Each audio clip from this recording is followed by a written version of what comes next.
Sebelum dimulai, klik tombol subscribe dan klik loncengnya ya guys. Terima kasih.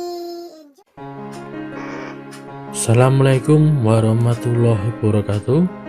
Selamat pagi anak-anak sekalian. Hari ini kita akan belajar mengenai dinamika penduduk Indonesia dengan subbab jumlah, persebaran, dan komposisi penduduknya. Bertemu bersama saya kembali, Bapak Mirta Irawan SPDM.com. Mari kita belajar bersama. Untuk materi kali ini kita akan belajar ada 4 subbab, yakni dinamika, kemudian jumlah penduduk, persebaran, dan komposisi penduduk. Kita lihat satu persatu. Kita klik dinamika penduduk. Dinamika penduduk adalah perubahan jumlah penduduk pada suatu wilayah yang disebabkan oleh 3 faktor, yaitu kelahiran, kematian, dan perpindahan.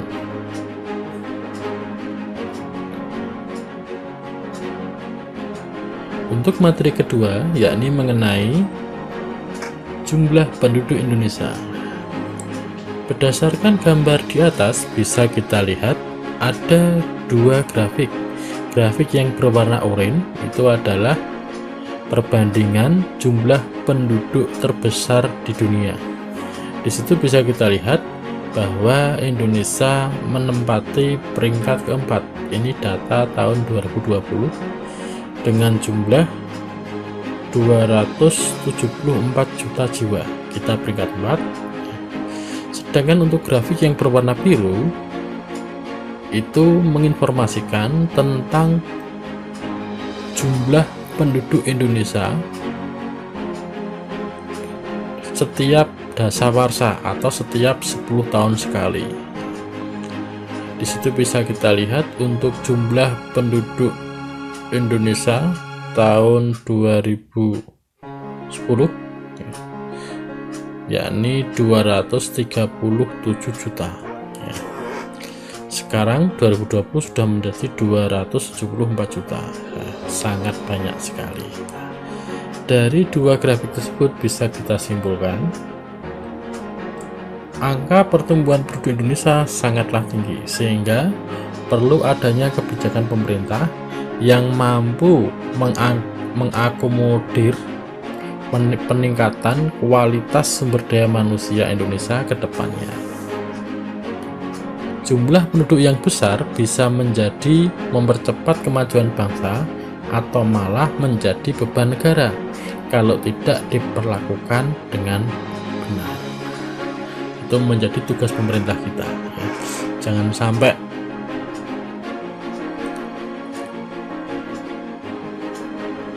yang namanya kualitas sumber daya manusia kita itu diperlakukan sangat minimalis sekali, ya. Sehingga masa depan kita akan tertinggal jauh dengan bangsa yang lain. Oleh karena itu kita minta jangan hanya pembangunan fisik saja, tapi juga pembangunan sumber daya manusia ditingkatkan. Itu baru adil.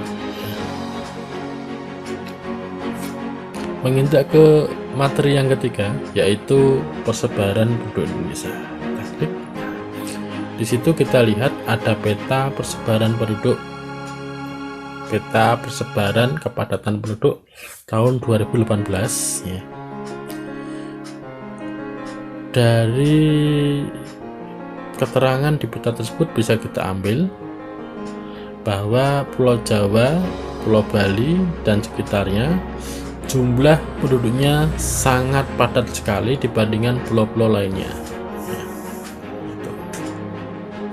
Namun sebelumnya kita pahami dulu pengertian persebaran penduduk.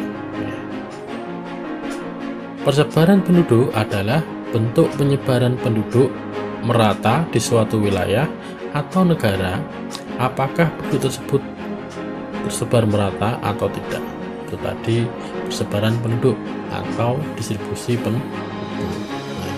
Berdasarkan peta di samping, maka bisa kita simpulkan bahwa Kepadatan penduduk belum merata di antara Pulau Jawa, Bali, dan pulau-pulau di luarnya.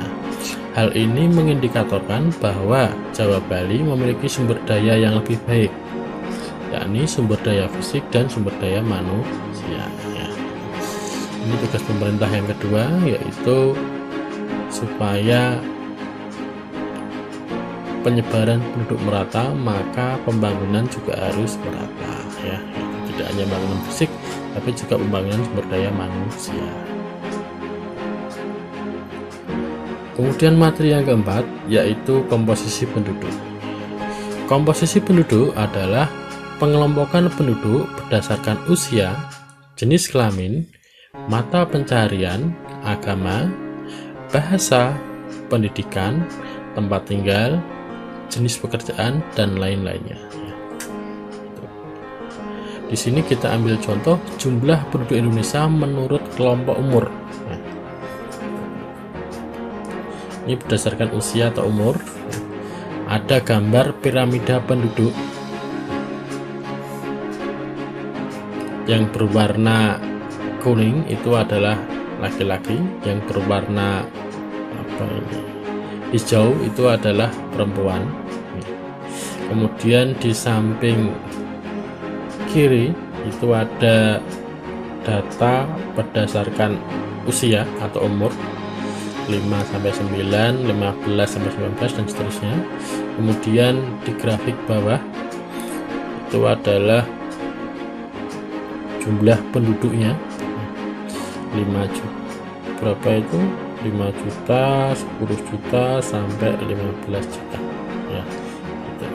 Nah, dari gambar piramida penduduk tersebut bisa kita simpulkan bahwa penduduk usia 15 sampai 64 tahun lebih banyak daripada penduduk usia kurang dari 15 dan lebih dari 64 tahun.